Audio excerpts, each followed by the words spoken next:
persons having any business before this honourable court now draw nigh. Give your attendance and you shall be heard. God save the Queen.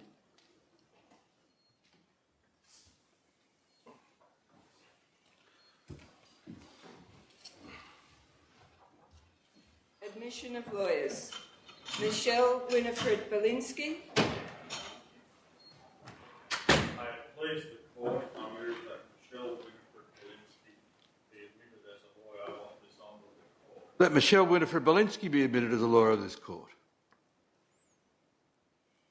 Alexander Grant Carolyn. May it please the court, I move that my son Alexander Grant Carolyn be admitted as a lawyer of this honourable court. Let Alexander Grant Carrollton be admitted as a lawyer of this court. Simon Jacques de Chastigny Dumy. May it please the court, I move that Simon Jacques de Chastigny Dumet be admitted as a lawyer of this honourable court. Let Simon Jacques de Chastigny Dumet be admitted as a lawyer of this court. Jamie Xiaoxiang Gu.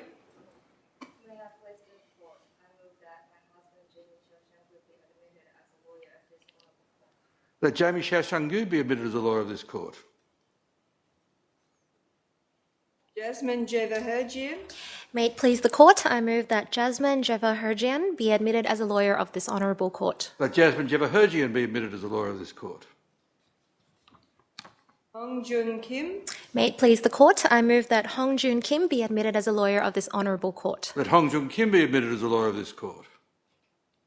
Sung Hyuk Kim. May it please the court, I move that Sung Hyuk Kim be admitted as lawyer of this honourable court. Let Sum Hyuk Kim be admitted as a lawyer of this court.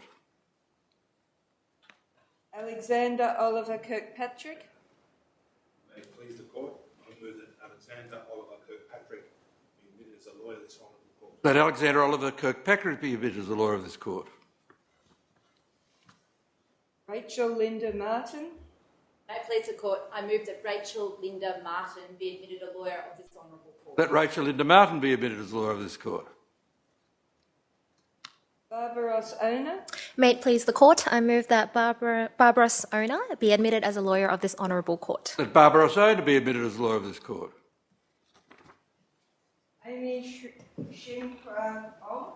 May it please the court, I move that Amy Shin Hui Ong be admitted as a lawyer of this honourable court. Let Amy Shin Wei Ong be admitted as a lawyer of this court. Ohai Sheba.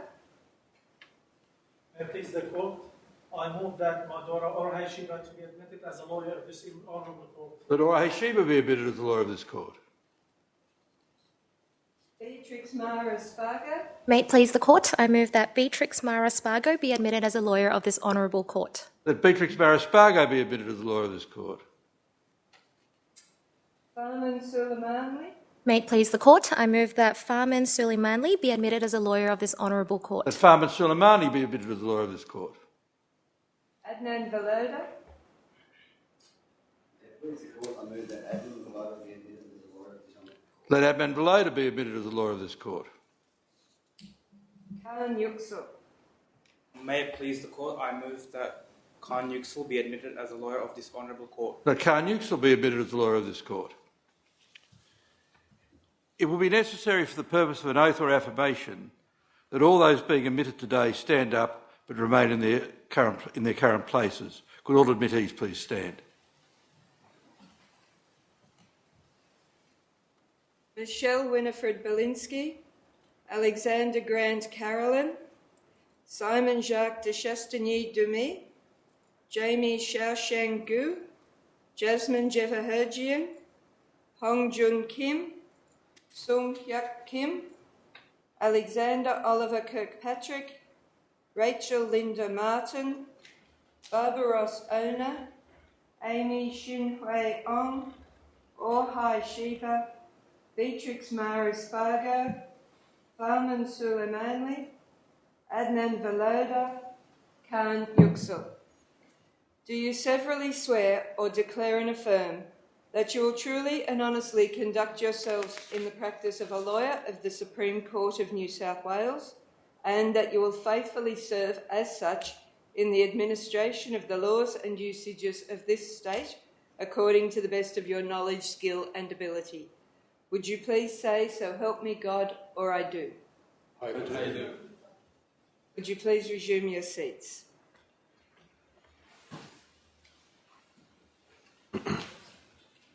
Now that the formal part of the proceedings has ended, I'd like to warmly welcome you to the Supreme Court of New South Wales. Present with me on the bench today is Justice Brereton to my right, who is a member of the Court of Appeal, and Justice Stevenson to my left, who is a judge of the Equity Division of the Court. Together, we constitute the court that has, in exercise of its jurisdiction, admitted you to practice. As we gather here today, I would like to begin by acknowledging the traditional custodians of the land on which we meet, the Gadigal people of the Eora Nation, and pay my respects to their elders, past, present and emerging.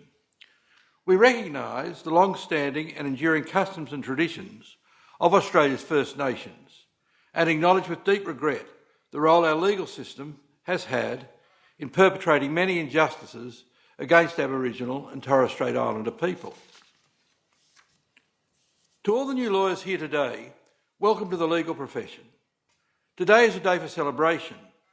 You have all worked extremely hard to get here, through caffeine-fueled nights and obscure problem questions, reading countless wafer-thin pages of textbook and more cases than you can hope to remember. Rest assured, for those of you with abibliophobia, that is, a fear of running out of reading material, as lawyers, that fear will never materialise. You've entered the world of eggshell skulls, encountered the mysterious reasonable person, and have understood that the Constitution consists of so much more than just the vibe of the thing. In becoming a lawyer, you have today joined a centuries-old profession with ancient origins. The custom of advocates swearing an admissions oath dates back to the 12th century. This court first admitted lawyers to practice in 1824, and by 1830 the names of lawyers were entered onto rolls in this state. You have now become part of this tradition almost 200 years later. Perhaps for some of you, or for your family and friends, that's how long it feels you've been studying. On that note, I'm also pleased to welcome those with you today or watching on the live stream. For many of you, the support of your family and friends has been invaluable. No doubt, they have also often been on the receiving end of your finely polished skills of argument and persuasion. I do hope you take the time today to thank them. The oath or affirmation you have made today is a serious one and deserves solemn regard. Whether you work in private practice, at the bar, in a community legal centre, or an entirely different field, you should be known for your honesty, your integrity, and your commitment to justice. It is in acknowledgement of this weighty responsibility that we observe today's unique formalities, including the moving of lawyers, swearing of oaths, and even our somewhat strange choice of fashion. I know on one occasion some years ago, a young member of the audience asked if we were doing Santa photos after the ceremony. I was very sorry to tell him that we weren't. However, although we mark this occasion with formality and tradition, not everything in the legal profession remains unchanging. You'll be unsurprised to hear that last year we had to adapt quite a bit. COVID-19 meant a rapid shift to increased use of virtual courtroom setups and technology to ensure access to justice continued in the midst of a pandemic. Things didn't always go smoothly, as those with me on the bench can undoubtedly attest to. There have been real difficulties to grapple with in terms of open justice, effective communication, and fairness to participants. And occasionally a lawyer might even get stuck behind a Zoom kitten filter. But for all the challenges we faced, the impetus is greater than ever before for us to prioritise flexibility and accessibility. Better use of technology and increased working from home arrangements have profound implications for how our system interacts with many people, including those in rural or remote areas, those with a disability, medical conditions, or carers' responsibilities. As the newest members of the profession, you are at the forefront of innovation in the law and have a unique opportunity to see through changes so that justice is done openly and equitably.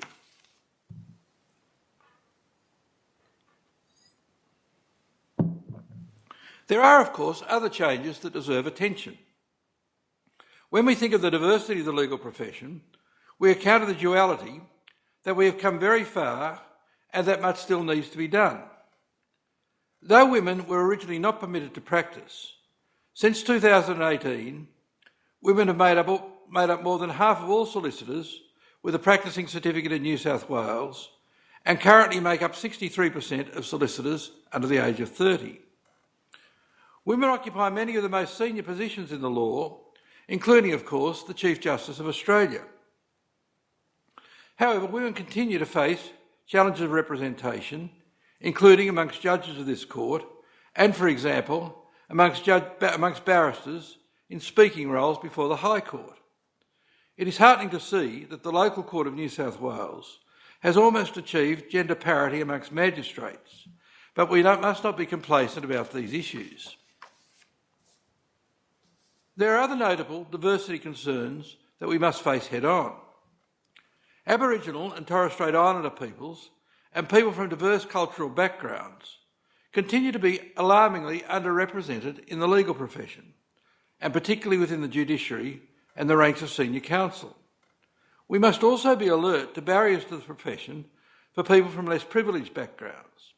Law should not be a profession for the wealthy, and the idea that students may be dissuaded from studying law by the cost of a law degree, which this year has again increased, or because of other systemic issues, is troubling. Not just this, but we'll only achieve a truly diverse profession when barriers to advancement are broken down and people from different backgrounds are properly supported in a collegiate and inclusive environment free from harassment and discrimination. These issues are fundamental to a just and transparent legal system and to the legitimacy of the rule of law. We need diverse representation amongst advocates and judges so that all people who become involved in our justice system can be properly heard and fairly engaged with by a system reflective of our broader community. Despite these challenges, there is real scope for change. There is far greater diversity of background amongst junior lawyers than those who have been around for about as long as me. And you only have to need to look around this courtroom and then at the paintings on the walls to see that this is so. You're in a unique position as new lawyers who are entering the profession at a time when more than ever your words and actions are having an impact for good.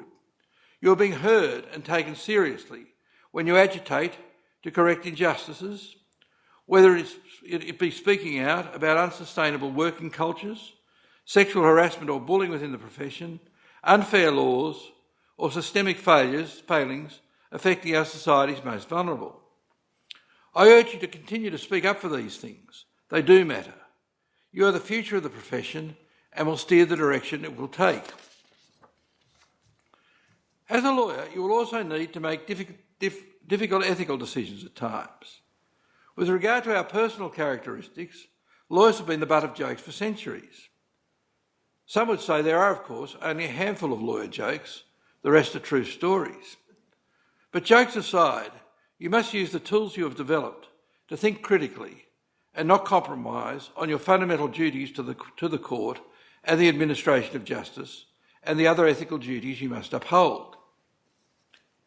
Now that you are lawyers, you can get paid to argue instead of just arguing for free. Of course, there is a lot more to it than that. You are an advisor, a problem solver, a mediator, and an advocate for the marginalised. As you go about your day-to-day work, remember that you're not merely dealing with the law in a vacuum, a series of abstract concepts, but the law as it applies to people's lives. For this reason, you must strive to deliver legal services competently and fearlessly, with courtesy and integrity.